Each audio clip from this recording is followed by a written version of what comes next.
Is a chip on my shoulder. I'm trying to prove something. I'm trying to, the work that I put in, I'm trying to make it pay off. I'm trying to put my family in a better position, and this is no different. I know what a win over Conor McGregor means in combat sports, and I know that whoever wins this fight is fighting for gold, and that's why I fight. Fair enough. Thank you, Dustin. And just one last one for Dana, please. Dana, obviously this is a massive pay-per-view. Sir, you've got the hot sauce, Dustin. I'm actually I'd love to taste the hot sauce. I got a bottle for you. I appreciate that. I've got a bottle of proper for you. I'd love to share that. So, you know what I mean? He's putting in the work. I've been highly impressed. I think the whole business has been highly impressed.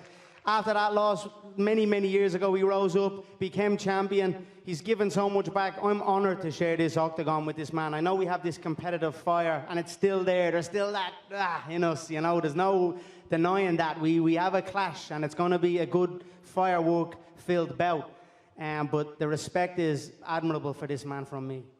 I don't want to make it seem like we're up here giving each other back massages, but Conor's, I just want to clear the air. Conor's team, McGregor Sports Entertainment, did reach out to my foundation, and they are, starting the donation to the Good Fight Foundation, and we have huge, huge plans for that. So, Conor, man to man. My pleasure, brother. My pleasure. Thank you. You're going to help a lot of people with that. Yes, and you. Maybe you could help him with the distribution deal for the hot sauce. Of course, no problem.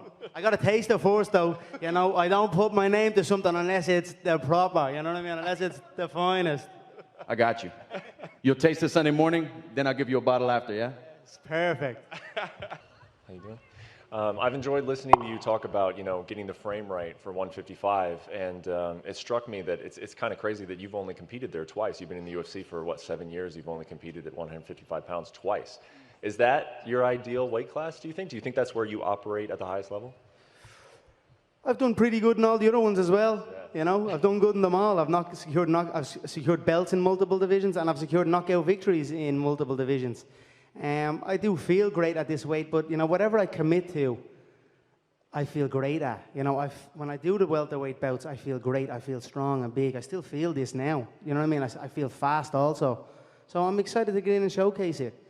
Like you said, I have not had that much fights at 155 pounds in the UFC division, or in the UFC, and I'm eager to put in a stint to get a run going. Like I done with the featherweights. I think I went 7 or 8 fights within the space of a year and a half.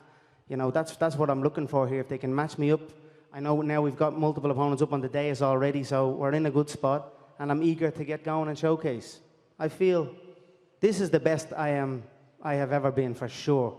And I'm at 155 pounds.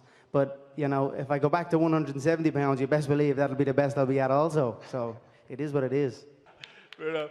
Dane, I just want to ask you, like I said, this is a huge pay-per-view event to kick off the year. You kind of stirred the pot a little bit with the piracy, the online streamers. They want to come after you and give this thing away. So, any regret in kind of maybe stirring the pot a little bit? I'm glad you asked me about that because we got one.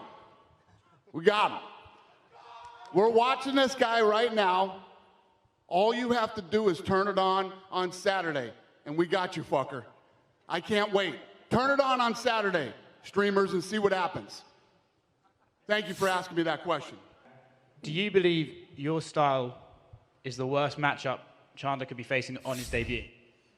It's not a good style. I bet if he could have picked anyone else, it wouldn't have been me. Long, tall guy. My game's built around defending wrestlers. The only reason I'm here is because everyone ahead of me turned the fight down. They don't want to take the risk. They don't want to risk their spot. They come up with a bunch of excuses. Old Charlie Olives saying he can't make the weight. Like, Dana, you believe Charlie Olives can't make the weight? I got broomsticks thicker than that boy.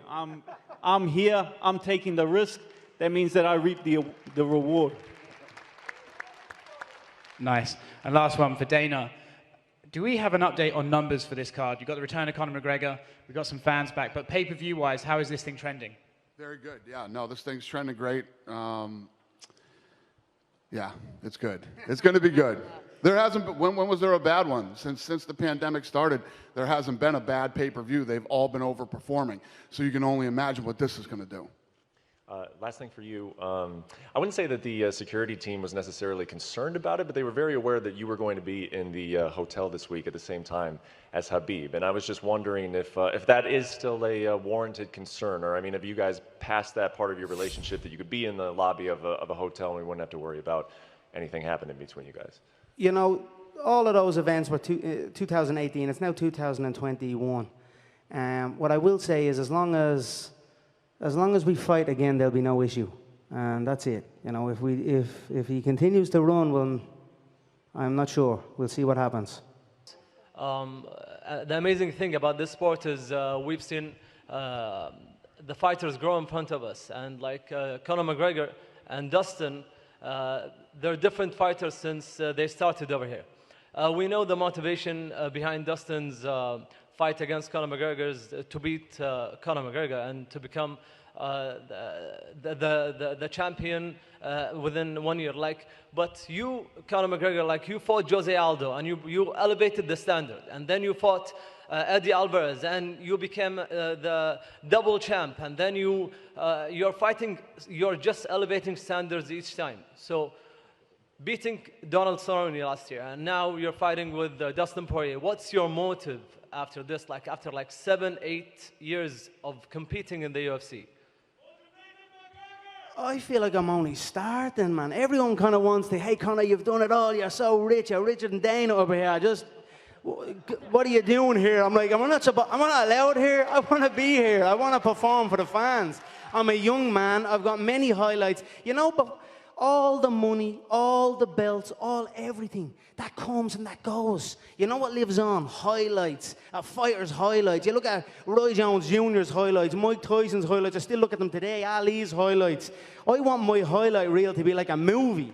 You know what I mean? So that's what I'm after. I'm looking to get in and perform and put on amazing highlights that I can sit as an old man with my son and just watch back and just enjoy life. You know what I'll be drinking? A nice proper 12 by the fire in the Emerald Isle of Ireland, and this is it, man. I'm just loving my life. Please don't be trying to get rid of me, guys. I love it here, man. I helped build this. I helped do this. I'm here, and I love it, and, man, I have plenty of motivation. You know what I mean?